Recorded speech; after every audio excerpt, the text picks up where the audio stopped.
Imagine on your long-awaited wedding day, a monster using you like an object and even getting you pregnant. Good morning to everyone watching. My name is Mary Ann Williams, but everyone here in Oak Ridge, Montana knows me as Grandma Annie from the bakery. If you've ever stopped by the farmer's market on Thursday mornings in town, you've probably seen me there. A 78-year-old lady with gray hair always covered by a colorful bandana, selling pies that folks say are the best in this part of the Midwest. Today, after keeping this story inside me for so long, I've decided to share what happened to me. There are certain things we keep buried for so many years that they start to rot inside us. And this story is almost suffocating me from being locked away for so long.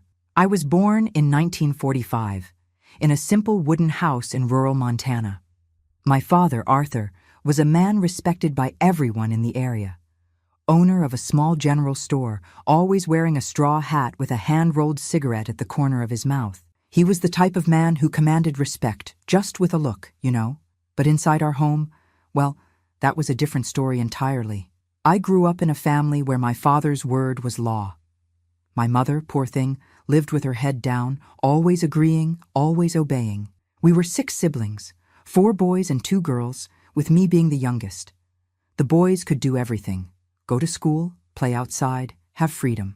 Meanwhile, my sister Sarah and I could barely leave the yard. Proper girls don't wander around, my father would say in a voice that didn't accept any argument.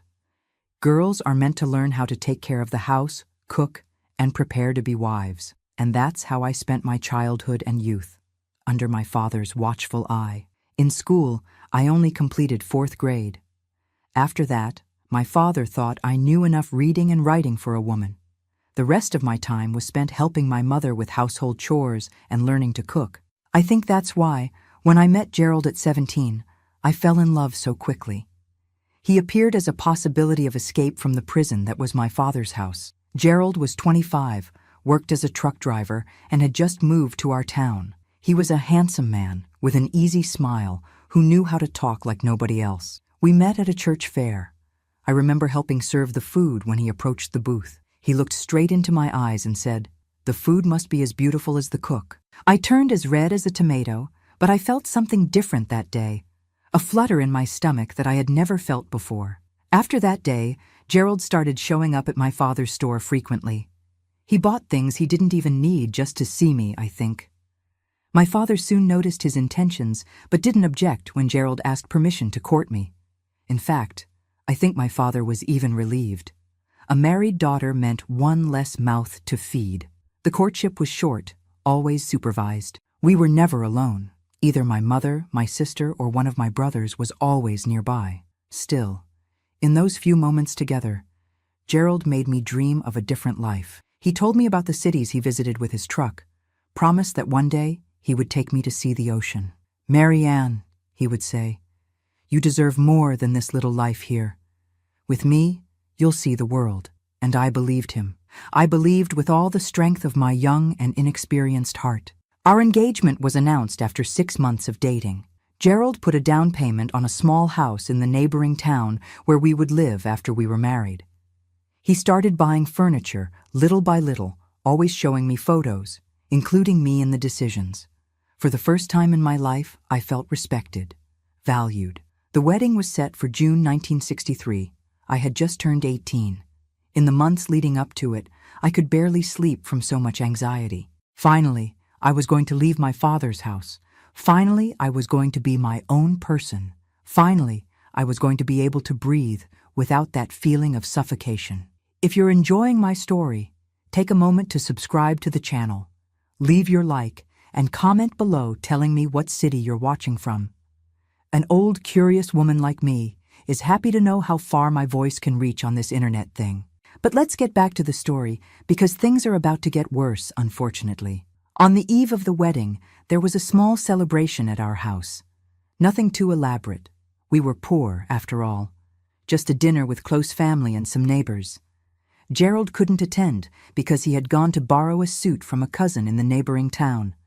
He would return only the next morning, in time for the ceremony at the church at 10 o'clock. The house was full that night.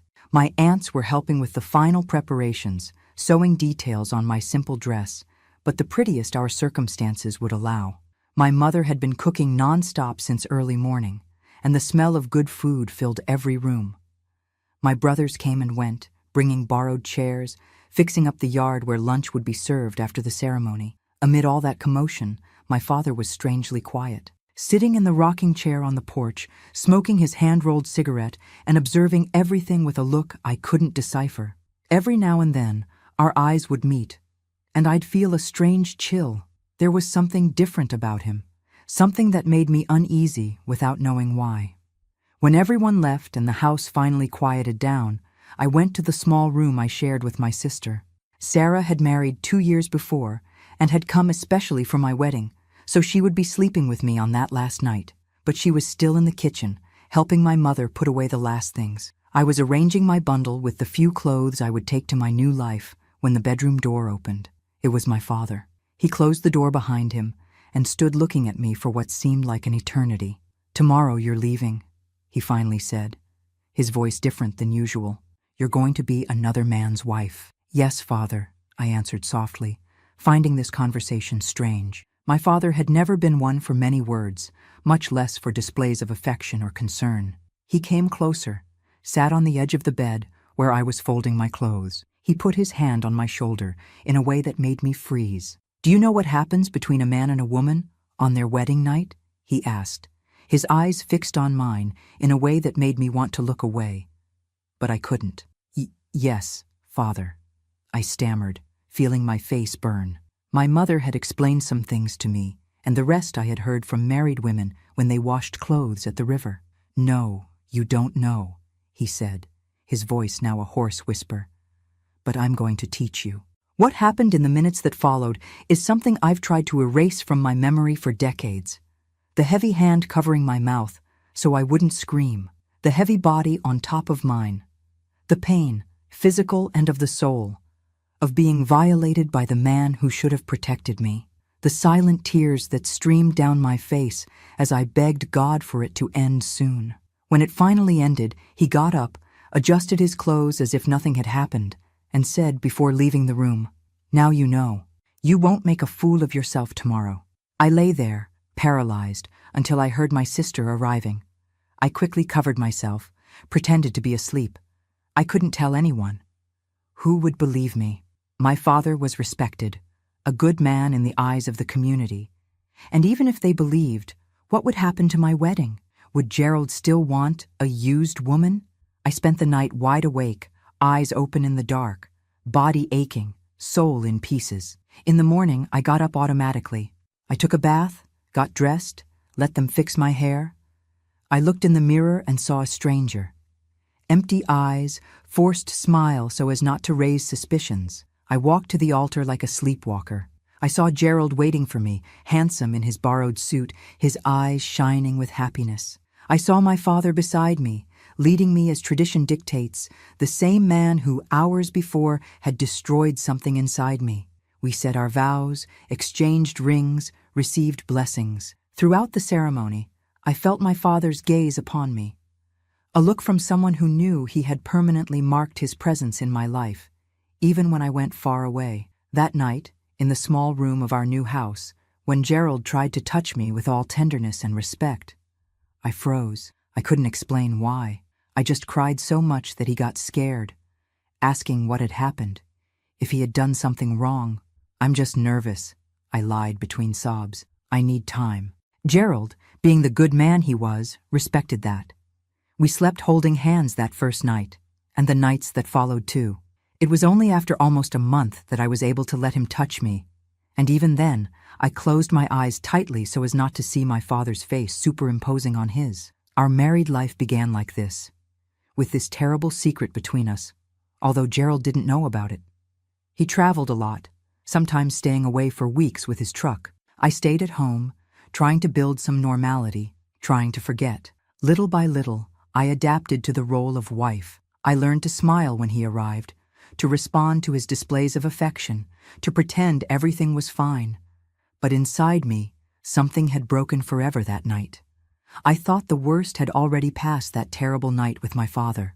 Little did I know that life still had more pain in store for me. After almost 2 months of marriage, I realized my period wasn't coming. At first I thought it was stress, my body reacting to so many changes. But when it completed 3 months late, there was no more denying it.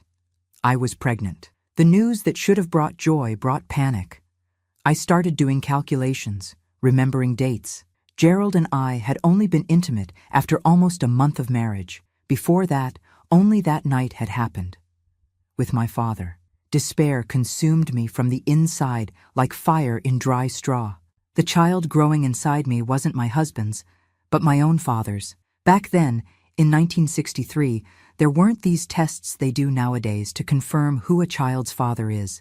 There was no way to prove anything, and even if I could, how would I explain the situation? Who would believe me? How would I tell Gerald? All he knew was that we had finally consummated our marriage, and as far as he understood, this baby was the fruit of our love. When I told Gerald about the pregnancy, he nearly exploded with happiness. He spun me around the living room, made plans, even started making a wooden crib on the weekends when he was home. "It's going to be a boy," he said with conviction. Strong like his father, and with his mother's soft heart. Every word of his joy was a stab in my chest. Guilt was consuming me, but fear was even greater. If I told the truth, I would lose everything: my marriage, my home, my dignity. At best, Gerald would throw me out of the house. At worst, he might even kill me in a fit of rage, and who would condemn him? Back then, in rural Montana, washing honor with blood was still something many men considered their right. So, I did what many women before me had done when cornered by fate. I swallowed my tears and moved forward. I pretended everything was fine, that the pregnancy was only a cause for joy. I accepted congratulations from neighbors, advice from older women, gifts from friends. On the outside, I was the image of the radiant young wife. On the inside, I died a little each day. My belly grew, and with it, my anguish. On nights when Gerald was away on trips, I would cry myself to sleep, hugging my own belly, asking forgiveness from that innocent child for all the confusion they would be born into.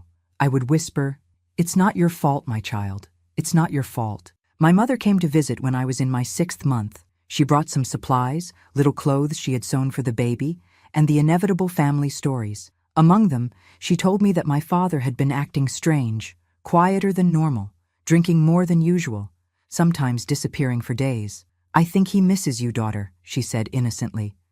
"He was always very attached to you, even if he didn't show it." I needed all my self-control not to vomit right there. The mere mention of my father gave me worse nausea than the pregnancy. I quickly changed the subject, asking about my brothers, about news from town, anything to distance him from my thoughts. Before leaving, my mother held my hands and said, looking into my eyes, "Your father really wants to come meet his grandchild when they're born. He never says it, but I know he's proud." I felt the blood freeze in my veins. "No, Mom," I replied firmly, perhaps too firmly. "I prefer to wait until the baby is a bit older. Newborns are too fragile for the journey here." It was a weak excuse, but it was the only one I could invent at the moment. The truth is that the idea of my father near my child, his child, caused me an indescribable dread. I wouldn't allow him to get close to the child, even if I had to flee to the ends of the earth. Sophia was born on a rainy March dawn in 1964. It was a difficult, prolonged labor, 20 hours of pain that seemed endless. Gerald was on the road and couldn't make it in time. It was our neighbor, Mrs. Wilson, an experienced midwife who helped me bring that child into the world. When I finally heard the cry and Mrs. Wilson placed the baby in my arms, all bloody and perfect, something strange happened inside me. I expected to feel rejection, even disgust, for that girl who carried the blood of my abuser. But what I felt was a love so great, so overwhelming, that it barely fit in my chest. I looked at that little red, wrinkled face and saw only my daughter. Not my father's daughter, not the proof of my torment, just my daughter, blood of my blood. "She's a beautiful, strong girl," said Mrs. Wilson, wiping the sweat from my forehead. "What will you name her?" "Sophia," I answered without hesitation. It was my maternal grandmother's name, the only person who had given me true affection in childhood. Sophia meant wisdom, and I prayed that my daughter would have the wisdom to overcome the weight of the blood she carried, even without ever knowing it. Gerald arrived 2 days later, exhausted from the trip he had interrupted upon hearing of the birth. He entered the room where I was nursing Sophia, his eyes wide with emotion. He approached slowly, as if afraid to break that scene, and looked at his daughter with so much love that my heart tightened with guilt. "She's perfect," he whispered, touching Sophia's tiny hand with his finger. "Just like you, Marianne." I thanked God at that moment that Sophia didn't take after my father at all. She had my features, my eyes, my nose. Nothing about her revealed her true origin. It was a small miracle amid the nightmare I was living. The first months with Sophia were about adaptation. Gerald managed to reduce his trips for a while, staying home more to help me. He was a dedicated father, changed diapers without complaining, got up in the middle of the night when the baby cried, sang lullabies with his off-key but love-filled voice. Seeing that scene, I often found myself thinking that, despite everything, Sophia was lucky. She might not know her biological father, and that was a blessing, but she had a real father, a man who loved her unconditionally. When Sophia was 6 months old, I received the visit I had dreaded so much. My father showed up without warning one afternoon when Gerald was working. I opened the door, and there he was, the same straw hat, the same cigarette at the corner of his mouth, but with more wrinkles and white hair than I remembered. "I came to meet my granddaughter," he said simply, as if he had every right to be there. I stood paralyzed at the door, unable to invite him in, unable to send him away. Sophia was in the makeshift crib in the living room, sleeping peacefully. Her cry at that exact moment was like a divine sign, an excuse to move away from him. "She woke up," I murmured, turning my back to attend to my daughter's call. I picked Sophia up, holding her against my chest as if I could protect her with just the strength of my embrace. When I turned around, my father had already entered and closed the door behind him. He was standing in the middle of the living room, watching me with Sophia in my arms. "Let me see her," he asked, taking a step in my direction. "No," I responded instinctively, backing away. The word came out before I could think, strong and definitive.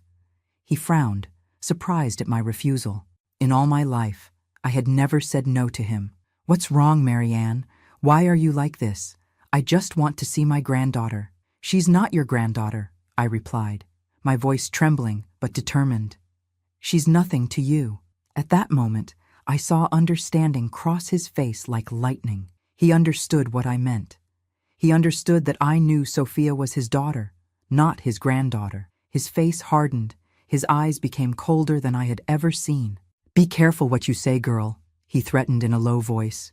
"Some things are better left buried." "Go away," I asked, feeling my legs weaken but standing firm. "Go away and never come back. I don't want you near my daughter, ever again." He stared at me for a long moment, as if assessing whether it was worth insisting or not. Finally, he put his hat back on his head and headed for the door. Before leaving, he turned one last time. "You owe obedience to your father, Marianne. Always. Don't forget that." After he left, I fell sitting on the floor, still hugging Sophia, and cried like I had never cried before. I cried out of fear, out of anger, out of momentary relief. I knew he wouldn't give up easily. Men like my father don't accept a no from a woman, much less from a daughter. When Gerald arrived that night, he immediately noticed something was wrong. I was pale, restless, constantly looking out the window. "What happened, Annie?" he asked, concerned. "You look like you've seen a ghost." I almost told him everything at that moment. I almost opened my heart and poured out all that poison that was corroding me from the inside. But fear was stronger. Fear of losing Gerald, fear of losing Sophia, fear of destroying the family we were building. "It's nothing," I lied. "I'm just tired." That night, I couldn't sleep. Every noise made me start, imagining my father invading our house. In the following days, I lived in a constant state of alert. I didn't leave Sophia alone for even a minute, carrying her with me even to go to the yard to hang clothes. Gerald noticed my strange behavior, but attributed it to the fatigue of caring for a small baby. "You need to rest more," he would always say. "Let me take care of Sophia when I'm home." And so the months passed. Sophia grew strong and healthy, oblivious to her mother's torment. She began to crawl, then to take her first steps, to babble her first words. Daddy was one of the first, and how it hurt and relieved me at the same time to hear her call Gerald that. It hurt because it was a constant reminder of the lie I was living. It relieved because, in truth, he was the only father she knew, and God willing, the only one she would ever know. When Sophia turned 1, I received a letter from my mother. Among the routine news and questions about her granddaughter, there was a passage that chilled my spine. Your father is determined to visit you next month. He says he has waited too long to properly meet his granddaughter. We are saving money for the ticket. Panic took hold of me. I couldn't allow him to come, to stay under the same roof as Sophia, to try to establish any kind of bond with her. But how to prevent it without raising suspicions? How to explain to Gerald, to my mother, to everyone that I didn't want my own father around? It was then that I made a drastic decision. We needed to move, far away, to a place where my father couldn't find us easily. I knew it would be difficult to convince Gerald. He had a good job as a driver, knew the routes in the region. We had just settled in that house.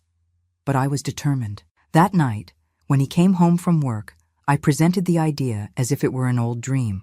Gerald, I've been thinking. What if we moved to Denver? The big city has more opportunities. You could get a better job, earn more. Sophia could attend better schools when she grows up. He looked at me surprised. Denver? It's so far away. And we don't know anyone there. Exactly why, I insisted. It would be a fresh start. You always talked about showing me the world, remember? Denver would be just the beginning. I argued for days, used every tactic I knew. I talked about opportunities, better salaries, Sophia's future. I didn't mention my father. I didn't mention fear. I didn't give any indication of the real reason behind that sudden desire to move. Finally, after much insistence, Gerald agreed. All right, he said, giving in. Let's try. If it doesn't work out, we can always come back. I wrote to my mother the next day, informing her of the sudden move. I said Gerald had received an irrefusable job offer in Denver, and we needed to move immediately. I asked her to let my father know that, unfortunately, the visit would have to be postponed indefinitely. We sold the little we had, gathered our savings, and in less than a month, we were on a bus headed to Denver. Sophia, just over a year old, slept in my lap, oblivious to the desperate escape we were undertaking. Gerald, beside me, seemed excited about the new adventure. I alternated between the relief of escaping and the fear that somehow my father would discover our whereabouts. The first months in Denver were difficult. The big, noisy, chaotic city was a brutal contrast to the peaceful life in the countryside that we knew. We rented a small room in a boarding house on the east side, where we shared the bathroom and kitchen with 5 other families. Gerald got a job as a helper in a mechanic shop. He earned less than as a driver, but at least he was close to home. I started making pies to sell at the door of the boarding house. I had learned from a neighbor in our previous town, and soon my pies became famous in the neighborhood. We didn't earn much, but it was enough to survive and save a little each month, dreaming of a better house to raise Sophia. Life went on like this for almost 2 years. Sophia grew beautiful and smart, talking nonstop, running through the boarding house hallway, making friends with all the children. Gerald, with great effort, managed to be promoted to mechanic in the shop, which improved our financial situation a bit. I continued with my pies, which I now sold at a small improvised stand at a nearby market. It was at this market that the past caught up with me. I was concentrated on baking a batch of pies when I heard a voice that made me freeze. I can't believe I found you, my daughter. I raised my eyes, and there was my father, older, more worn out, but with the same look that haunted me in nightmares. He had found me. How did you find me? I asked, my voice almost disappearing. It wasn't easy, he replied with a smile that didn't reach his eyes. But a father always finds his daughter, no matter where she hides. I discovered later that he had followed clues. Letters from my mother that vaguely mentioned where we were, conversations with acquaintances who had relatives in Denver, a methodical and patient search that lasted almost 2 years. And now he was there, in front of me, like a nightmare materializing in broad daylight. What do you want? I asked, looking around to make sure Sophia wasn't nearby. She usually stayed with a neighbor when I worked at the market, but sometimes she came to visit me. To see my granddaughter, he answered simply, as if it were the most natural request in the world. Or should I say, my daughter. The blood froze in my veins. It was the first time he openly admitted it, confirming what I already knew, but still desperately tried to deny to myself. Go away, I whispered angrily. There's nothing of yours here. Yes, there is, he insisted, his voice low but threatening. And if you don't allow me to see her willingly, I'll tell everything to your husband. How do you think he'll react to knowing he's raising my daughter as if she were his? It was the threat I feared most, my worst nightmare taking shape in his words. I was left without reaction, paralyzed between fear and anger. I'll be staying at the Johnson Inn, near the church, he continued, as if we were discussing a simple family meeting. I'll be there for a week. I expect your visit with the girl. If you don't show up by Thursday, I'll look for your husband at the shop. And with that, he turned his back and left, leaving me shaking so much that I had to lean on the counter to avoid falling. I spent the next few days in agony. I couldn't give in to his blackmail. Allowing him to get close to Sophia was unthinkable, but I also couldn't risk Gerald discovering the truth in that brutal way. What to do? Where to flee this time? It was on that night, as I was debating between impossible options, that Gerald came home earlier than usual. He was pale, his hands trembling. He sat at the table in our small kitchen and stared at me with an expression I had never seen before. A man came looking for me at the shop today, he said, his voice controlled but tense. He said he was your father. My world collapsed at that instant. He hadn't waited until Thursday. He hadn't even given me that chance. What did he want? I asked, knowing the answer but trying to buy time, trying to think of some way out. He wanted to talk about Sophia, Gerald replied, still staring at me fixedly. About how she isn't my daughter. The ground disappeared beneath my feet at that moment. The secret I had kept for so long, the truth I had buried in the depths of my soul, was now exposed like an open wound. I looked at Gerald and saw in his eyes a mixture of confusion, anger, and pain that broke my heart into 1,000 pieces. What exactly did he tell you? I managed to ask, my voice almost disappearing. Gerald ran his hand over his face, suddenly looking much older than his 30 years. He told me that Sophia isn't my daughter, that when we got married, you were already pregnant by another man, that you lied to me all this time. He hit the table hard, making the plate that was there jump. Is it true, Marianne? Tell me it's not true. At that moment, I could have made up any story. I could have said my father was crazy, that he was trying to separate us for some obscure reason, that it was all a lie. But looking at the man who had been my safe harbor all those years, who had loved Sophia as his own daughter, who had given me a life I never dreamed I could have, I couldn't continue with the lie. It's true, I whispered, tears streaming down my face. Sophia isn't your biological daughter, but you're the only father she knows, the only father she loves. His face contorted into an expression of pain so deep that I felt as if I had stuck a knife in his chest. He stood up abruptly, the chair falling to the floor with the movement. How could you? He shouted, forgetting for a moment that Sophia was sleeping in the room next door. How could you lie to me all these years? Make me believe that girl was mine? Make me love her as— His voice failed. As angry as he was with me at that moment, the love for Sophia was real. It couldn't be undone with a revelation, no matter how painful. Who is the father? He asked after a long silence, his voice now lower, contained. Is it someone from our town? Someone I know? This was the question I feared most. The question I couldn't answer without completely destroying our family, without forever tainting Sophia's image. How to tell him that our girl's father was also my father.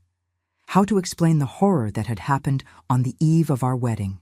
It doesn't matter who it is, I replied, trying to buy time. It was just once, before we got married. A terrible mistake that never happened again. Please, Gerald, you have to believe me. Doesn't matter? He laughed without humor. Of course it matters. I spent 3 years believing I had a daughter, and now I discover I raised another man's child. I have the right to know who he is. At that moment, Sophia began to cry in the room, awakened by the shouts. Instinctively, I got up to go to her, but Gerald held me by the arm. "Don't run away from this conversation," he said, his eyes fixed on mine. "Who is Sophia's father?" Sophia's crying increased, now calling, "Mommy, Daddy," with that little voice that always melted our hearts. I saw Gerald's face change upon hearing that call. For an instant, all the anger gave way to a deep sadness. "Go," he said finally, releasing my arm. "Go calm her down. But this conversation isn't over." I ran to the room, picked Sophia up in my arms, rocking her and whispering words of comfort while my own tears wet her hair. The girl soon calmed down, going back to sleep in my arms, oblivious to the hurricane that was devastating our family that night. When I returned to the kitchen, Gerald was no longer there. He had left without saying where he was going, without saying if he would return. I spent the night awake, cradling Sophia, looking out the window at every sound of footsteps in the street, praying for him to come back, for him to give me a chance to explain, even without knowing how to explain something inexplicable. He returned the next morning, his red eyes betraying a sleepless night, smelling of whiskey. He was calmer, though. He sat on the edge of the bed where I was with Sophia and stared at her for a long time, as if searching in her features for some sign of the truth that had been hidden from him. "I need to know, Mary Ann," he said finally, his voice hoarse. "I need to know who her father is." "Why, Gerald?" I asked, desperate. "What will it change? You are her father in all the ways that matter. She loves you as a father. You love her as a daughter. Why do we need to bring this person into our lives? Because I need to understand. I need to know why you did this to me. If it was someone you loved, if it was—" He stopped suddenly, a new suspicion arising in his eyes. "Was it by force? Did someone force you?" The question hung in the air, heavy as lead. It was the first time someone had put into words what had happened, even without knowing exactly. I felt as if a dam inside me had broken, and before I could control it, the words began to come out between sobs. "Yes," I confessed, hugging Sophia tighter, as if I could protect her from the terrible truth. "Yes, it was by force, on the eve of our wedding." I saw Gerald's face change, anger giving way to shock, then to understanding, and finally to a compassion I didn't expect to see so soon. "Who?" he asked, his voice now a tense whisper. "Who did this to you, Annie?" I lowered my eyes, unable to face him as I said those words. "My father," I whispered, so low that he had to lean in to hear. It was my father. The silence that followed was the longest and heaviest of my life. When I finally gathered the courage to look at Gerald, I saw on his face an expression I will never forget. A mixture of horror, disgust, and such great fury that it frightened me. "Your father?" he repeated, as if he couldn't believe what he had heard. "Your own father did this to you? And then he came here to see Sophia?" I nodded, unable to speak anymore. The whole story I had kept buried for 3 years came out little by little. The night before the wedding, the fear that prevented me from telling the truth, the discovery of the pregnancy, my father's visit, the escape to Denver, and now, finally, him finding us. Gerald listened to everything in silence, his fists clenched so tightly that his knuckles were white. When I finished, he stood up and walked to the window, looking at the busy street outside. "Where is he?" he asked after a long silence. "At the Johnson Inn, near the church," I replied, feeling a chill as I remembered my father's words. "But Gerald, don't do anything. Please, he can hurt you. He can hurt us even more." Gerald turned to me, and for the first time since I'd known him, I saw tears in his eyes. "Why didn't you tell me before, Annie? Why did you carry this burden alone? I would have understood. I would have helped you. We would have faced this together." "I was afraid," I confessed, tears coming back with force. "Afraid you wouldn't believe me. Afraid that even if you believed, you wouldn't want to marry me anymore, wouldn't think I was clean enough. Afraid of losing the only chance at happiness I had in life." He approached, sat beside me on the bed, and, to my surprise, hugged me. A strong, protective hug that said more than any words could say. "I love you, Mary Ann," he said, his voice breaking. "I've loved you since the first day I saw you at that church fair. Nothing your father did changes that. And Sophia?" He looked at the girl sleeping peacefully between us, Sophia is my daughter. No matter how she came into the world, she is my daughter here." And he pointed to his heart. At that moment, for the first time in 3 years, I felt I could truly breathe. The weight of the secret had been lifted, and even amid the storm we still faced, there was a light of hope. "What are we going to do now?" I asked, uncertain. "First, I'm going to make sure your father never gets near you two again," Gerald replied, a steely determination in his voice. "Then, we're going to start over. Maybe in another place, where no one knows us, where Sophia can grow up without this shadow."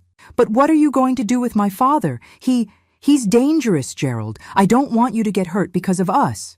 "I won't get hurt," he assured, "and I won't do anything stupid. But he needs to understand that he will never get close to my family again." Gerald left shortly after. He said he was going to talk to my father, make things clear. I stayed at home, trembling with fear, imagining 1,000 terrible scenarios. What if my father hurt Gerald? What if he called the police, made up some story? What if Gerald lost control and did something that would send him to jail? The hours dragged on like days. Sophia woke up, played, ate, happily oblivious to the drama unfolding. Looking at her, so innocent, so full of life, I wondered how something so pure could have emerged from such a terrible act. It was a daily reminder that, even in the darkest situations, life finds a way to flourish. Gerald returned at the end of the afternoon. He seemed exhausted but strangely at peace. There were no signs of a fight, nor of drinking. He sat beside me on the bed and held my hands. "It's done," he said simply. "He won't bother you anymore." "What did you do?" I asked, fearful of the answer. "I talked to him. I made it clear that I know everything, that Sophia is my daughter in the eyes of the law and God, and that if he tries to approach you again, I'll go to the police and tell everything. I know it might be difficult to prove after so long, but the scandal would be enough to destroy his reputation in that small town. That's what men like him fear most, losing the mask of respectability." "And he accepted it just like that? So easily?" Gerald gave a sad smile. "It wasn't easy. He denied everything at first, then tried to threaten me, then tried to bribe me. But when he saw that none of it worked, that I wasn't afraid of him, he finally gave in. He said he'll leave tomorrow morning and never look for us again." I wanted to believe, desperately wanted to believe it would be that simple, but I knew my father too well to think he would give up so easily. "I don't trust him, Gerald. He might be saying this just to buy time, to plan something." "I don't trust him either," he admitted. "That's why I think we should move again, farther this time. I was thinking about California. I have a cousin there who can help us find work, a place to stay." "California?" I repeated, frightened by the idea of such a big city, so distant from everything I knew. "Are you sure? It's far enough that he won't find us easily, and big enough for us to get lost in the crowd. We can start over there, Annie. A new life, without these shadows from the past." The idea was frightening, but also liberating. Leaving everything behind, not just the old furniture and cracked pans, but mainly the ghosts that haunted us. Having a real chance to be happy, to raise Sophia without fear, to live the love we felt for each other without that dark cloud hanging over us. "Let's go," I finally agreed. "Let's go to California." The next weeks were of frantic preparations. We sold the little we had, gathered every penny. Gerald quit his job at the shop. I wrote one last letter to my mother, saying only that we were moving again, without mentioning where, asking her not to try to find us. It was painful to cut these last ties, but necessary for our safety. We left on a sunny August morning in 1967. Sophia, now 3.5 years old, was excited about the idea of riding a bus for many days, as we explained to her. Too young to understand the true reasons for the move, she experienced everything as a great adventure. The journey was long and tiring. 3 days on the road, sleeping in cheap inns along the way, eating whatever was available at roadside stops. Sophia, always adaptable, turned each stop into a new game. Gerald, despite the fatigue, maintained that determined look of someone fighting for his family's future. I alternated between the hope of a new life and the fear that somehow the past would catch up with us again. Each time the bus stopped, I looked out the window, afraid of seeing my father among the passengers boarding. Each time someone stared at me for too long, I felt a chill down my spine, wondering if it was someone sent by him to follow us. We arrived in Los Angeles on a muggy afternoon. The city was a shock to our eyes accustomed to smaller towns. The huge buildings, the crowded beaches, the constant movement of people, cars, buses. Gerald's cousin, Oscar, was waiting for us at the bus station. He had secured a small room for us in a boarding house in East Los Angeles, and a helper position for Gerald in the garage where he worked. "It's not much," said Oscar, as he took us to our new home. "But it's a start." The small room was tiny, barely fitting the double bed and a mattress on the floor for Sophia. The bathroom was shared with 3 other families, as was the improvised kitchen in the hallway. But it was ours. It was safe. It was a new beginning. Gerald started working the next day. I, after a few days exploring the surroundings, realized that I wouldn't be able to sell pies there. There were already many street food vendors in the area, and most of them were Mexican food, which I didn't know how to make. I needed to adapt. I learned from a neighbor how to make American and Mexican-style baked goods, foods that Angelinos loved. Soon, I set up a small stand at the neighborhood market, selling these pastries that, to my surprise, were as successful as my pies in Montana. Sophia went with me, helping in the way a nearly 4-year-old could help. Smiling at customers, telling made-up stories, charming everyone with her vivacious personality. The months passed, and slowly we put down roots in that big, chaotic city. Gerald was promoted at the garage, earning enough for us to rent a slightly better place. A tiny apartment, but all our own, without a shared bathroom. Sophia started attending a public preschool near home, where she soon stood out for her intelligence and ease of making friends. I continued with my pastry stand, which gradually grew, gaining fame in the neighborhood. I started receiving orders for parties, which increased our income. For the first time in my life, we had some financial security, some stability. The ghost of my father slowly receded. I stopped looking over my shoulder at every corner, stopped waking up startled in the middle of the night, thinking I had heard his voice. Distance and time were building a barrier that, although fragile, protected us from those memories. Gerald and I were also rebuilding our relationship. The trauma of the revelation about Sophia had left scars, of course, but he kept his word. He never treated Sophia differently for knowing the truth about her origin.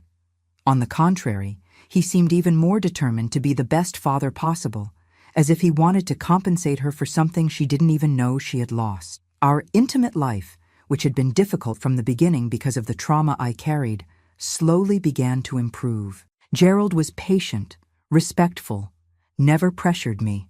Over time, I learned to separate that terrible night from the expressions of love between us. It wasn't easy, and there were moments of relapse, nights when an innocent touch triggered memories that paralyzed me. But he always understood, always waited, always loved me despite everything. When Sophia turned 5 in 1969, I discovered I was pregnant again. It was a surprise. After trying for so long without success, we had almost given up on the idea of having more children. The doctor at the health clinic said that probably stress and trauma had affected my fertility. And now that we were more calm, my body was finally ready. The news brought a joy we didn't expect to feel again. Sophia was excited about the idea of a little brother or sister. Gerald, although concerned about finances, couldn't contain his happiness. And I felt as if the universe was giving me a second chance. A planned pregnancy, desired, the fruit of true love. In the months that followed, our little family experienced a peace we had never known before. Gerald worked hard. I maintained my stand even with my growing belly.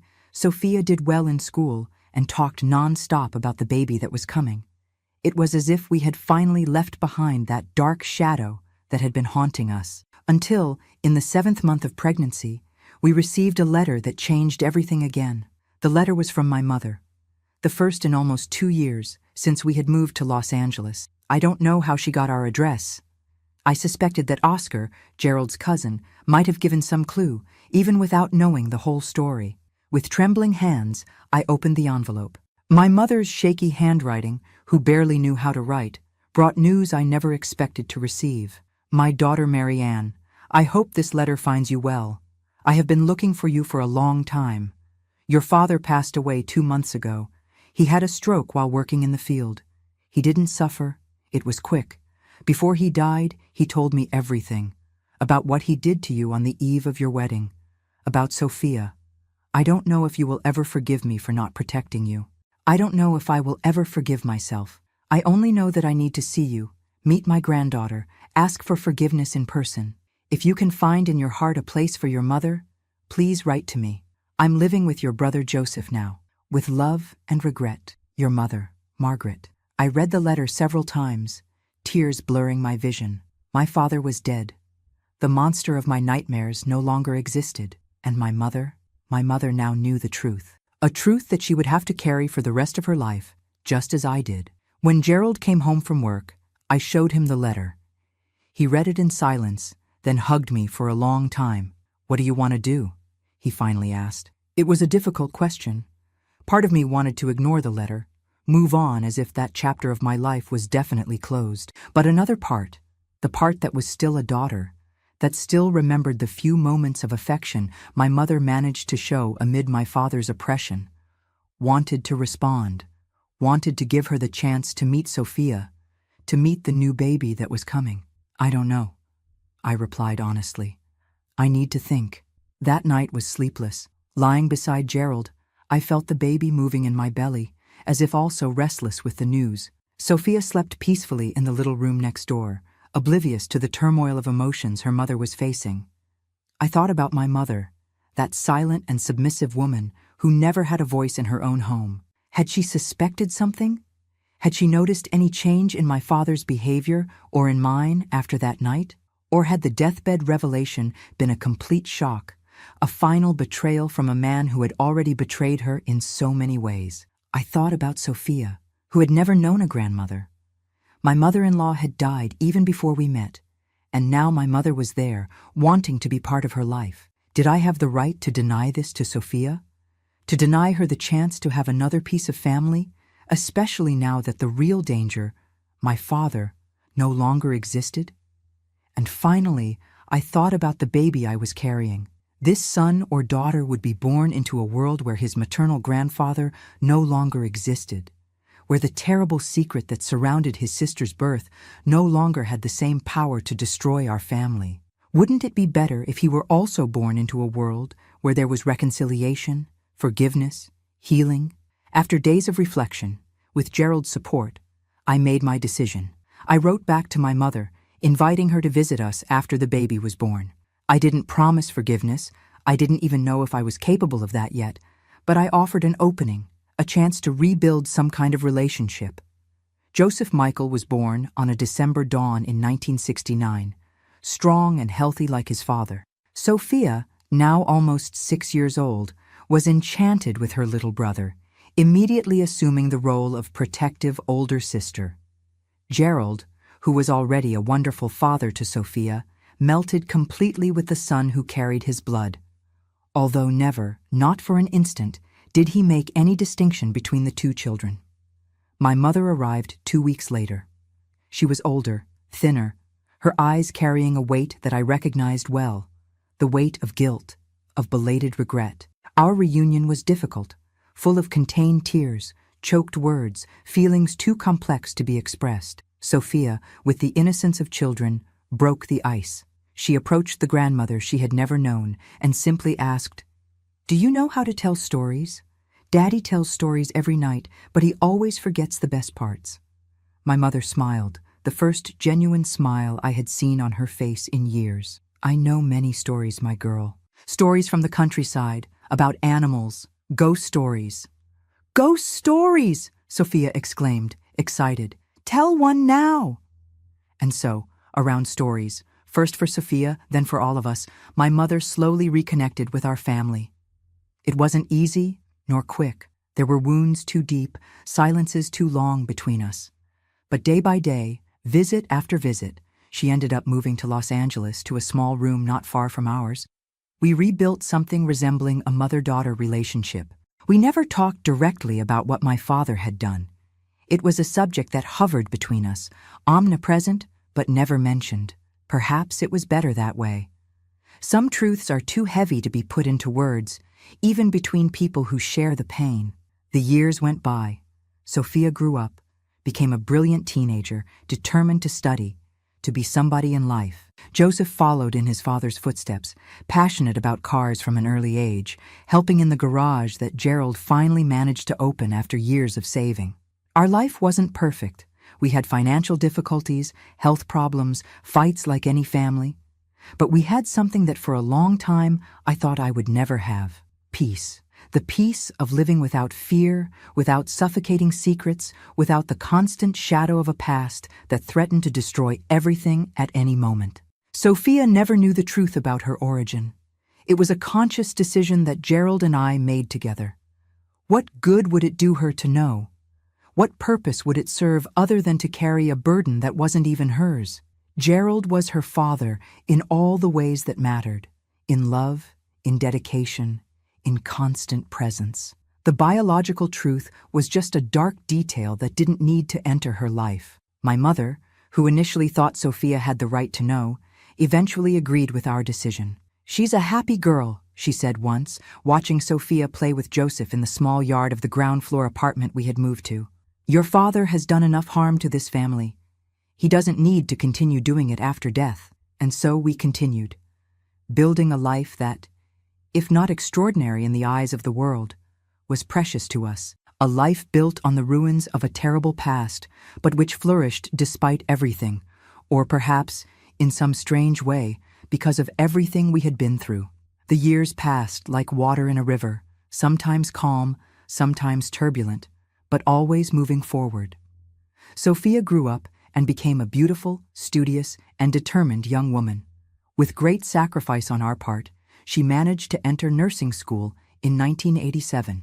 She was the first person in the family to step into a university, and the pride we felt couldn't fit in our chests. Joseph, our youngest, really followed in his father's footsteps and became a skilled mechanic. At 18, he was already Gerald's right-hand man in the garage, which had now grown and employed 3 more people. Our life had found a balance that I never thought would be possible after everything I went through. We had our own small but comfortable house in a simple neighborhood in East Los Angeles. My pastry stand had evolved into a small bakery specializing in Montana-style pies, Annie's Montana Pies, which was successful in the neighborhood. My mother, now elderly but still lucid, had been living with us since a heart problem prevented her from living alone. It was a good life. A life that made me thank God every day for giving me the strength to survive that horror and rebuild something beautiful from the ashes. The secret about Sophia's origin remained buried, known only to me, Gerald, and my mother. It was a weight we carried so that Sophia could live free from it. Or so we thought. It was on a September night in 1991 that our carefully constructed world began to crumble. Sophia, then 25, had finished college and worked as a nurse in a public hospital. She was engaged to Lucas, a doctor she met during her internship. He was a good man, from a simple family like ours, who treated her with respect and affection. The wedding was set for December of that year. We were all in the living room after Sunday dinner, a tradition we religiously maintained. Gerald and Joseph were discussing football. My mother was dozing in the armchair. I was fixing some details on the wedding dress we were making to save money. Sophia was quiet, fidgeting with her engagement ring, a distant look that didn't match her usually vivacious personality. "Everything okay, my daughter?" I asked, noticing her restlessness. She looked up at me, and what I saw in her eyes frightened me. A mixture of fear, confusion, and determination that immediately reminded me of myself, decades ago, when I faced my own demons. "I need to talk to you," she said, her voice firmer than her look suggested. "With all of you." Something in the way she spoke made the entire room go silent. Even my mother woke from her nap, sitting up more straight in the armchair. Gerald turned off the television. Joseph stopped flipping through the car magazine. All eyes turned to Sophia, who now seemed to be gathering courage to say something difficult. "I'm pregnant," she finally announced. There was a moment of perplexed silence, followed by exclamations of joy. A baby. News that would normally be celebrated with hugs and congratulations. But something in Sophia's face said there was more. Much more. "That's wonderful, daughter," I exclaimed, trying to hide my apprehension. "You and Lucas just started the family a little early, but that's not a problem. The wedding is already around the corner, and— That's not it, Mom, she interrupted, her voice trembling. The problem isn't being pregnant before the wedding. The problem is— She took a deep breath, like someone gathering courage for a dive into deep waters. The problem is that the baby isn't Lucas's. The room fell into a sepulchral silence. Gerald straightened in his chair, his face suddenly serious. Joseph seemed uncomfortable, as if he was witnessing something he shouldn't. My mother put her hand to her chest, a gesture that had become common since her heart problems. What do you mean it's not Lucas's? I asked, trying to stay calm. Sophia, what's going on? She started crying, tears silently streaming down the face that looked so much like mine. I don't know how to tell this. It's so horrible, so impossible. At that moment, I felt a chill run down my spine. There was something too familiar in that scene, in those words, in that contained despair. Without realizing it, I brought my hand to my mouth, fearing what would come next. It was my father, she said finally, the words coming out as if torn from her throat. The father of my baby is my own father. The room spun around me. I looked at Gerald, who had turned deathly pale. He stood up with a start, his fists clenched. What? That's impossible. Sophia, what are you saying? I never, ever— Not you, Dad.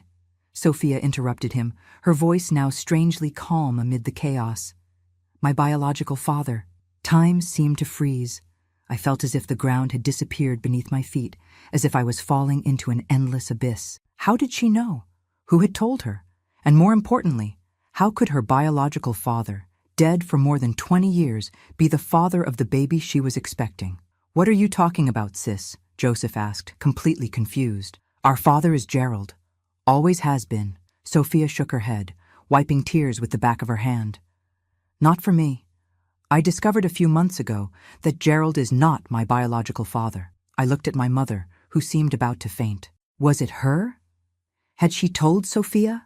After all these years keeping the secret? How— I began, but my voice failed. I swallowed hard and tried again. How did you discover this, daughter? I found some old letters, Sophia replied. Letters from Grandma to you, Mom. I was looking for that cornbread recipe in your room, and I found a box under the bed. I didn't want to snoop, I swear, but I saw my name in one of the letters and— I remembered the letters. My mother had written several over the years, and in some of them she mentioned vaguely the secret about Sophia. Never explicitly. We always feared that the letters would fall into the wrong hands, but with references that someone determined could piece together like a puzzle. So I started investigating, Sophia continued. I went to our hometown in Montana. I said it was a work trip, remember? I found people who knew our family. I asked questions, put together pieces of the story. Sophia? Gerald tried to intervene, but she raised her hand, asking for silence.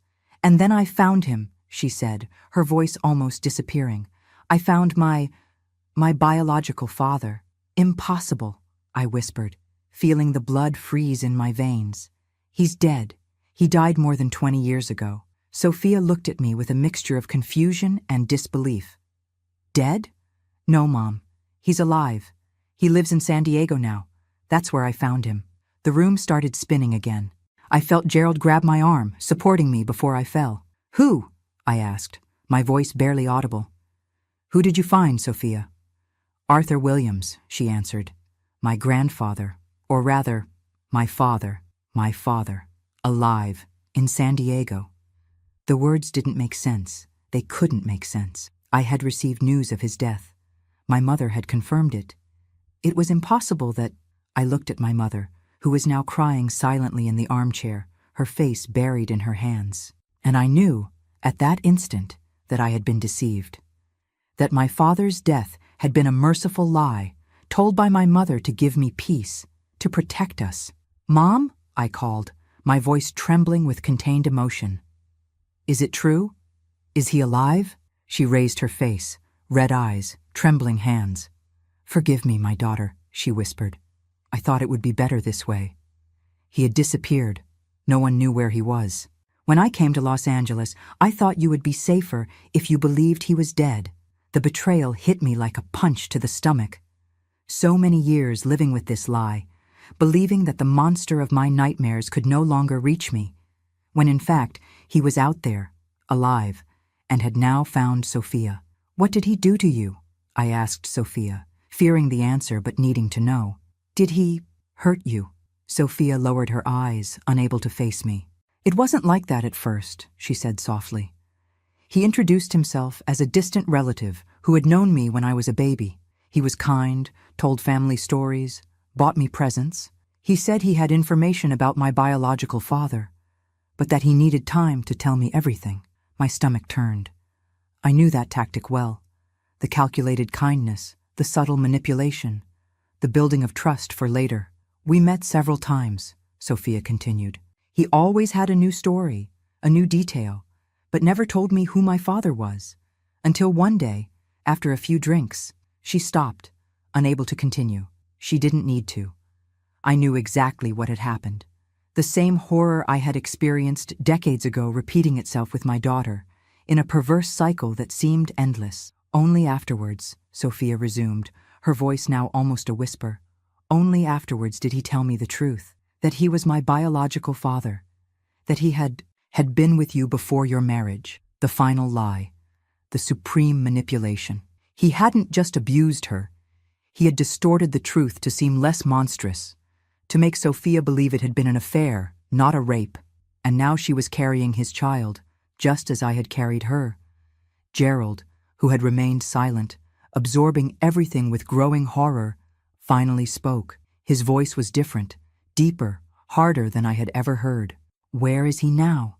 he asked, his fists still clenched so tightly that his knuckles were white. "At a hotel in Beverly Hills," Sophia replied. He followed me to Los Angeles. He said he wants to be part of the baby's life." "No," said Gerald, the word coming out like a growl. "It's not going to happen. Never." Sophia started crying again, her body shaking with sobs. "I don't know what to do. Lucas doesn't know any of this. How am I going to tell him? How can I explain that the baby I'm expecting is from my own? She couldn't finish the sentence.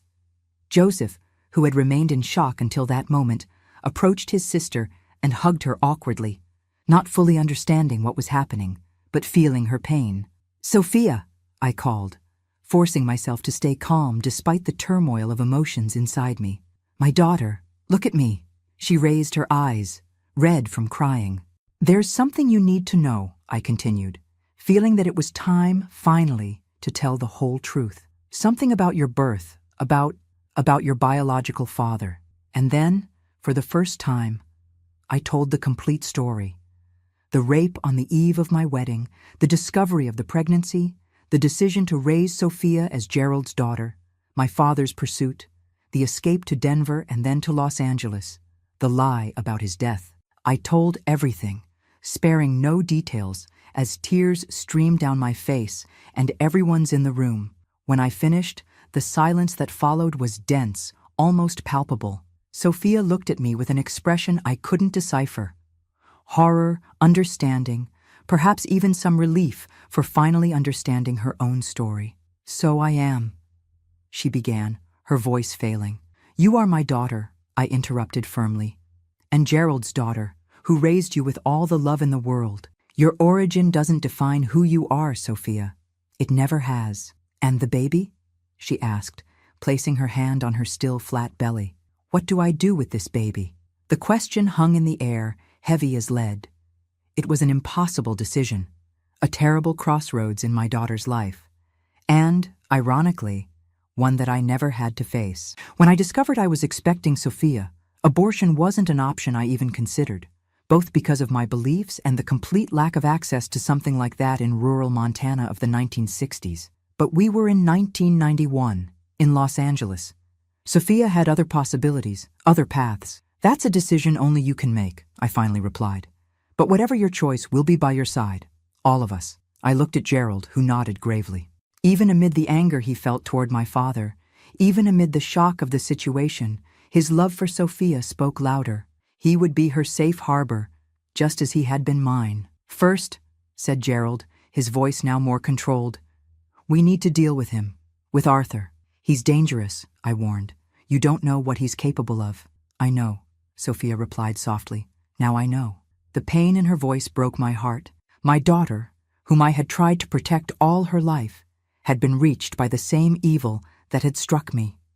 History had repeated itself despite all our efforts to rewrite the past. "I won't let him get near you again," said Gerald, the iron determination in his voice. "Not you, not the baby, if you decide to have it." "But how?" I asked, fear consuming me. "He always finds a way. Always."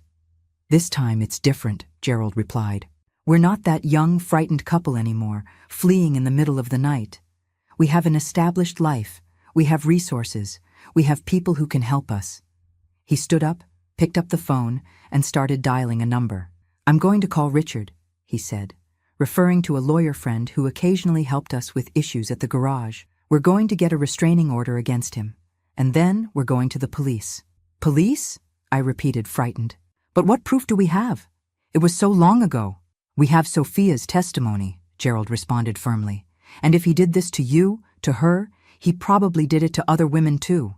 The police can investigate, find other victims." The idea of publicly exposing our secret, of reliving all that horror in police stations and courts, terrified me. But looking at Sophia, at the despair in her eyes, I knew we had no choice. The cycle needed to be broken, once and for all. The night extended into discussions, tears, planning. Joseph, still trying to process everything he had heard, offered to sleep on the living room couch to stand guard, a naive but touching gesture of protection. My mother, devastated by the revelation that her lie hadn't protected us as she had hoped, ended up taking a sedative and going to bed early. Sophia decided to stay with us that night, unable to return to her own apartment, where she had lived alone since she started working. "And Lucas?" she asked at one point. "How am I going to tell him?" It was the most difficult question of all. How to explain something like this to the man she loved, who planned to marry her in a few months? How to ask him to accept a baby conceived in those circumstances? "With the truth," I finally replied. "If he truly loves you, he'll understand. He'll support you, as Gerald supported me." "And if he doesn't support me?" she asked, the fear evident in her voice. "Then he's not the man we thought he was," Gerald replied simply. "And you deserve someone better." The next morning, exhausted but determined, we put our plan into action. Richard, the lawyer, came early to our house. He listened to the entire story with a professionalism I appreciated. Without judgments, without excessive horror, just noting important details and asking pertinent questions. "We can easily get a restraining order," he said, after hearing everything. "With Sophia's and your testimonies, there's sufficient basis. As for the criminal case, it will be more complicated given the time passed, but not impossible. Especially if, as we suspect, there are other victims." The plan was simple. Sophia would arrange a meeting with my father at the hotel where he was staying. She wouldn't go alone, of course. Gerald and 2 police officers who were friends of Richard would be nearby, ready to intervene. At the right moment, we would confront my father with the truth and the police presence, delivering the restraining order and informing him about the process we were filing. "It's risky," Richard warned. "Men like him can react violently when cornered." "That's why the police will be there," Gerald replied. "We're not going to give him a chance to escape this time." Sophia was nervous, but determined. "I want to look him in the eyes," she said. "I want him to know that I discovered the truth, that I'm no longer an innocent victim he can manipulate." I reluctantly agreed to the plan. Part of me just wanted to flee again, take my family, and disappear to somewhere my father would never find us. But another part, the part that had carried this burden for almost 3 decades, yearned for a confrontation, for justice, for a definitive end to that nightmare. Before we left, Sophia asked to speak with me alone. We went to the backyard, where the small jasmine bush I had planted years before perfumed the morning air. "Mom," she said, holding my hands, "before we confront him, I need to tell you something." "What, my daughter?" "I've decided to keep the baby," she said, her voice firm despite the tears in her eyes. "I know it might seem crazy, but I remembered what you told me, about how you loved me from the first moment, despite everything. I feel I can do the same." I hugged my daughter tightly, feeling her body tremble against mine. How many times had I dreamed of this moment, not of the terrible revelation, but of the deep understanding between us? How many times had I wondered if Sophia would understand my choices, my secrets, my sacrifices? Are you sure? I asked, pulling away to look into her eyes. It's a very difficult decision, Sophia. Very personal. I am, she replied. And there's more. I talked to Lucas last night after I left here. My heart skipped a beat. And how did he react? A small smile, the first since this whole storm began, appeared on her face. He cried with me. He was horrified, furious with my grandfather. But then he said something I'll never forget. What? He said that true love isn't just for the good moments. It's mainly for the bad moments, when we need it most. And that he loves me no matter what happens. That he will love this baby as if it were his, because it's mine, and everything that's mine, he loves. Tears came to my eyes. How many times had Gerald told me similar words over the years? Words that sustained me, that gave me strength to move forward. Sophia had found her Gerald, a good man, strong enough to love beyond circumstances, to see beyond the shadows of the past. He's a lucky man, I said, wiping away tears. Having you is the greatest blessing of his life, even if he doesn't know it yet. Sophia smiled again, a sad but determined smile. He said the same thing about you and Dad, about you and Gerald. He said you are an example for him, of how love can overcome anything. I hugged my daughter again, feeling a strange peace amid the chaos. Maybe this is what they called redemption. Not the erasure of the past, but its transformation into something that, despite the pain, also brought growth, understanding, even a peculiar form of beauty. Are we ready? Gerald called from the back door, interrupting our moment. Sophia wiped away her tears, straightened her shoulders, and nodded. We are, she answered, her voice stronger than it had been in days. Let's end this once and for all. And so, we set off for the confrontation that would define not only our future, but would also finally free our past. The path would be difficult, the battle would be hard, but for the first time in decades, I felt that victory was possible. That the monster of my nightmares, and now of my daughter's nightmares, would finally be defeated. The hotel in Beverly Hills where my father was staying was one of those decadent places that had seen better days. Peeling paint on the walls, stained carpet in the lobby, an air of neglect that perfectly matched the man we had come to confront. We arrived in 2 cars, Gerald, Sophia, and I in one, Richard and the 2 plainclothes police officers in the other. Are you sure you want to do this? I asked Sophia for the 1,000th time as we waited in the lobby. We can still change our mind. Do this another way. She squeezed my hand, her eyes fixed on the elevator door. I am, Mom. I need to look him in the eye. I need him to know that he no longer has power over any of us. Sophia had called my father earlier, setting up a meeting in the hotel restaurant. He didn't know we would all be coming, didn't know that police officers would be waiting in a discreet corner, didn't know that his life of abuse and manipulation was about to end. When the elevator opened and he stepped out, for a moment, I didn't recognize him. The imposing man who terrorized my nightmares had transformed into a stooped old man, thin white hair, deep wrinkles marking a face that no longer inspired fear, only contempt. He wore a cheap, wrinkled suit and walked with the help of a cane. His eyes, however, were the same. Cold, calculating, assessing the environment like a predator. When he saw us, not just Sophia, but all of us, he paused for a moment. I saw recognition in his gaze when he identified me, quickly followed by something that seemed almost like amusement. Mary Ann, he said, my name coming out as a harsh sigh from his lips. Long time. I felt Gerald stiffen beside me, his fists clenched.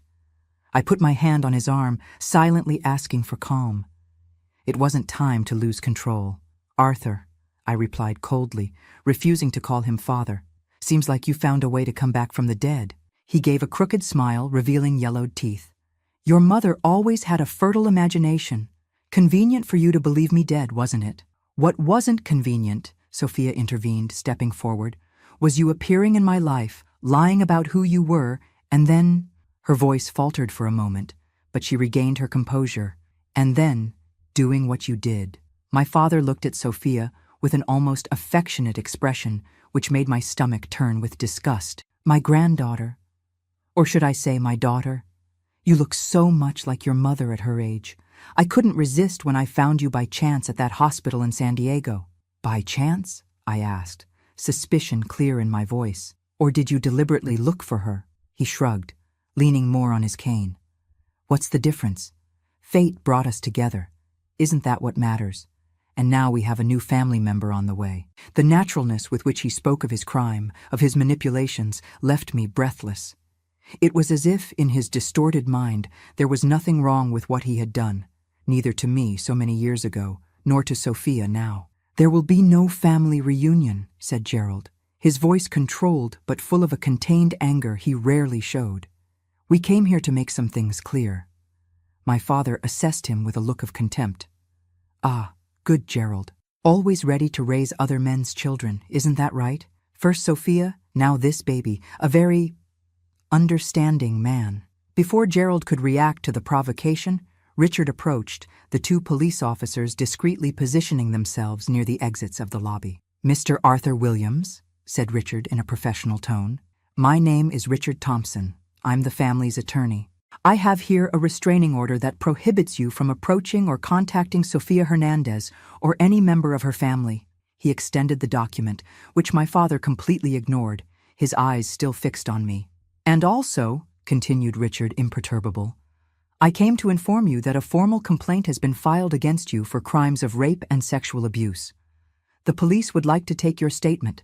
It was then that I saw, for the first time in my life, something I had never seen on my father's face: fear. For a fleeting instant, control slipped, the mask fell, and he seemed what he really was, a frightened old man, caught in his own crimes. But the moment passed quickly.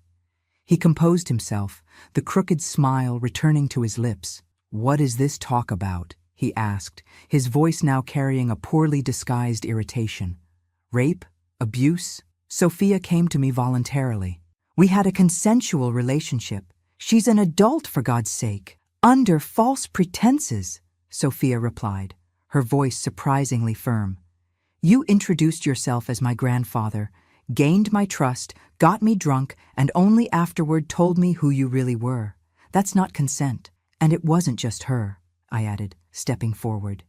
"You did the same to me on the eve of my wedding, and probably to other women over the years." He laughed, a harsh sound without humor. "Prove what? Something that supposedly happened almost 30 years ago? Be reasonable, Mary Ann. No one will believe this crazy story." "Maybe not," admitted Richard. "If it were just Mrs. Hernandez's word against yours. But with Sophia's testimony, plus the evidence we're collecting from other possible victims, the case becomes much stronger." The two police officers approached then, discreetly showing their badges. "Mr. Williams," said one of them, "we'd like you to accompany us to the station to provide some clarification." I saw panic grow in my father's eyes. He looked around, as if searching for an escape route, but the officers were already strategically positioned. Cornered, he did the only thing he still could: attack verbally. "You were always ungrateful," he shot at me, his voice filled with venom. "I gave you and your mother a roof, food on the table, and this is how you thank me? Persecuting me with lies, destroying my reputation?" I didn't respond.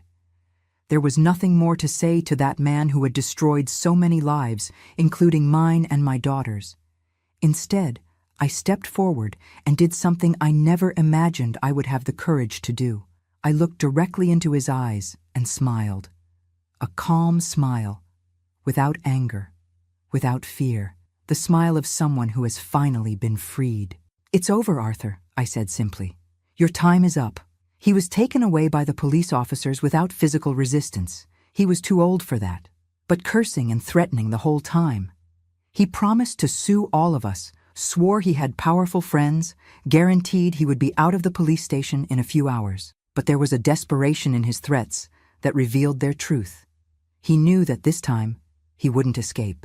When the police car drove away, I felt an enormous weight being lifted from my shoulders, a weight I had carried for almost 30 years, since that terrible night that changed my life forever. I looked at Sophia, who was crying silently beside Gerald, and knew she felt the same. "Is it really over?" she asked, her voice small, like that of the girl she once was. "Not completely," Richard replied honestly. There will be statements, possibly a trial. It will be a long and sometimes painful process. But the worst is over. He can't hurt you anymore. We returned home in silence, each absorbed in our own thoughts. Joseph and my mother waited anxiously, and when we told them what had happened, there was a mixture of relief and apprehension. The road ahead would still be difficult, but at least now we could see it clearly. That night, Sophia finally called Lucas and asked him to come to our house. It was time to face the next challenge, telling the man she loved the whole truth about her pregnancy, about the origin of the baby she was expecting. Lucas arrived an hour later.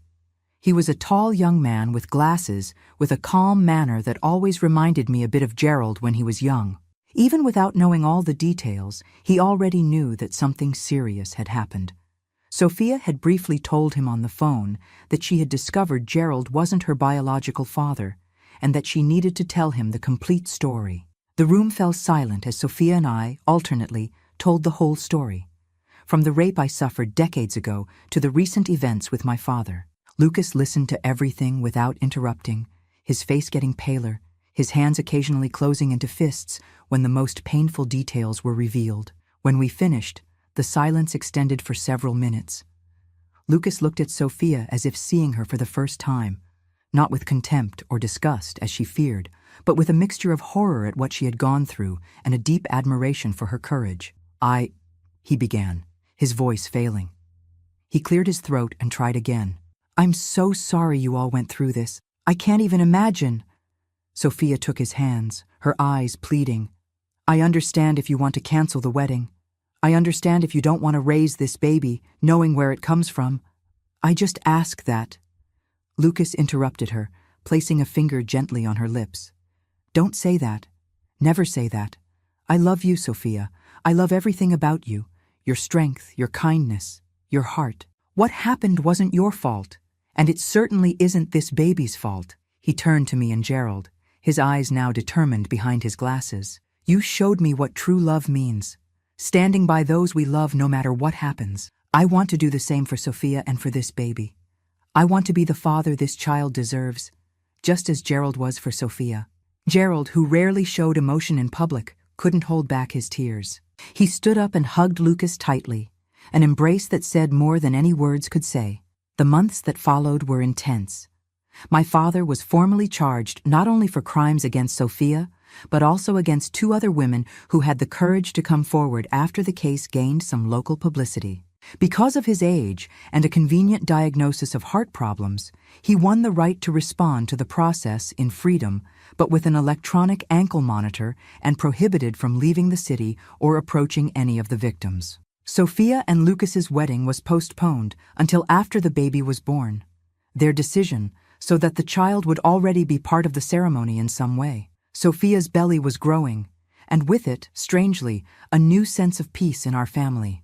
It was as if, by bringing to light the dark secrets that had haunted us for so many years, we had finally made room for genuine happiness to flourish. Lucas was amazing throughout the entire pregnancy. He accompanied Sophia to all appointments, read books about parenthood, even started preparing the baby's room long before necessary. When they discovered it would be a girl, it was he who suggested the name, Clara. "Because she will bring clarity to our lives," he explained, his hand lovingly on Sophia's belly. "She will be the beginning of a new story, without the shadows of the past." My mother, who had initially been devastated by the whole situation, gradually found peace, too. We never talked directly about the lie she maintained for so many years, about my father being dead. But I knew she had done what she believed was best to protect us. Forgiveness came naturally. It didn't need to be formally asked for or granted. Clara was born on a sunny May morning in 1992. A difficult birth, as Sophia's had been, but in the end, when they placed that small bundle in my daughter's arms, I saw on her face the same thing I had felt when I held her for the first time, a love so great, so pure, that it completely transcended the dark circumstances of conception. Lucas, beside her in the hospital bed, looked at mother and daughter with so much love that it was almost palpable. Gerald, holding my hand as we observed the scene, whispered, "It's like a cycle closing, isn't it? Sophia found her Gerald, just as you found yours." I nodded, unable to speak through the tears. That was exactly it. A cycle closing, a wound finally healing, a new generation beginning without the crushing weight of the secrets we had carried for so long. My father's trial began 3 months after Clara's birth. It was a difficult, painful process, with moments when both Sophia and I almost gave up. Reliving those traumas, being questioned by defense attorneys who tried to make us appear liars or confused, facing the cold gaze of the man who had destroyed so many lives. It was almost unbearable, but we supported each other. Our entire family united like never before. Gerald, Joseph, Lucas, my mother, even the other victims who had come forward. We were a united front against the evil that man represented. And we won.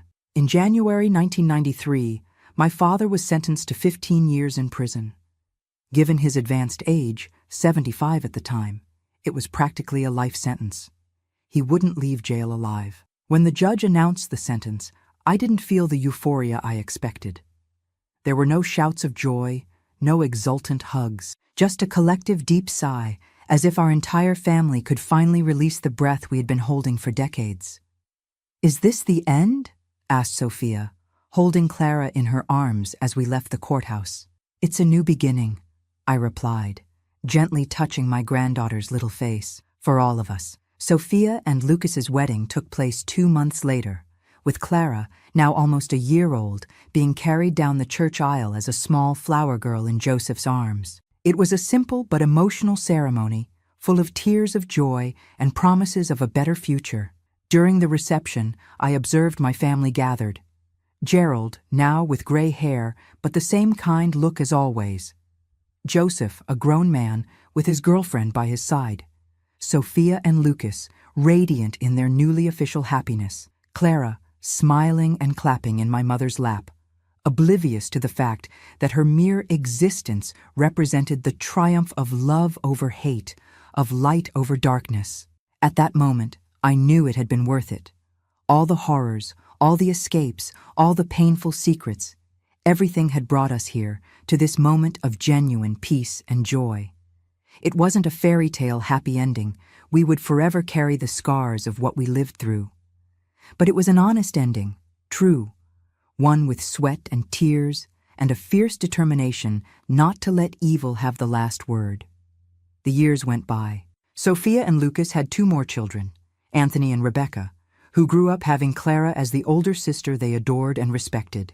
We never hid the truth about Clara's origin, but we told it in an age-appropriate way, always emphasizing the love that surrounded her, the family that chose to love her regardless of how she had come into the world. Gerald retired from the garage, which Joseph took over and expanded. I closed the bakery when I turned 70, but I still make my pies for the family on weekends, a tradition that to this day keeps alive a little bit of that Montana girl I once was. My mother passed away peacefully at 92, surrounded by great-grandchildren who adored her and a daughter and granddaughter who had completely forgiven her. My father died in prison in 1998, alone and forgotten. When I received the news, I felt neither joy nor sadness, just a strange relief, like someone who can finally close a book whose dark story no longer has the power to frighten. Today, at 78, sitting here at this little pie stand that my grandchildren insisted on setting up so I could tell my stories, I look back and see a path full of thorns, but also of flowers that bloomed against all odds. I see a frightened girl who became a strong woman, a hopeless young woman who found true love, a desperate mother who managed to protect her daughter, even when the past threatened to repeat its worst page. Clara is 33 now, a pediatrician, married and with a small child. She grew up knowing the whole truth about her birth, but it never defined her, never limited her. On the contrary, it gave her a special compassion for the vulnerable, a sensitivity to others' suffering that makes her an exceptional doctor. The evil my father tried to spread ended up generating, against his will, more goodness in the world. And isn't that how we win, in the end? Not just by surviving, but by transforming our pain into something beautiful, something that helps others, something that leaves the world a little better than we found it? If you've made it this far in my story, I want to thank you from the bottom of my heart. It's not easy to hear accounts like this, just as it's not easy to tell them. But I believe that sharing our wounds, our struggles, and our victories is a way to extend a hand to someone who might be going through something similar, to say, "You are not alone. There is a path ahead. There is light after darkness." If this story touched your heart, please subscribe to the channel, leave your like, and comment below letting me know what city you're watching from. Our channel is called Grandparents' Tales, where we share real stories from grandparents like me every week. Remember always, your past may explain why you are the way you are, but it doesn't determine who you can become. The last page of your story hasn't been written yet, and the pen is in your hand. With love, Grandma Annie.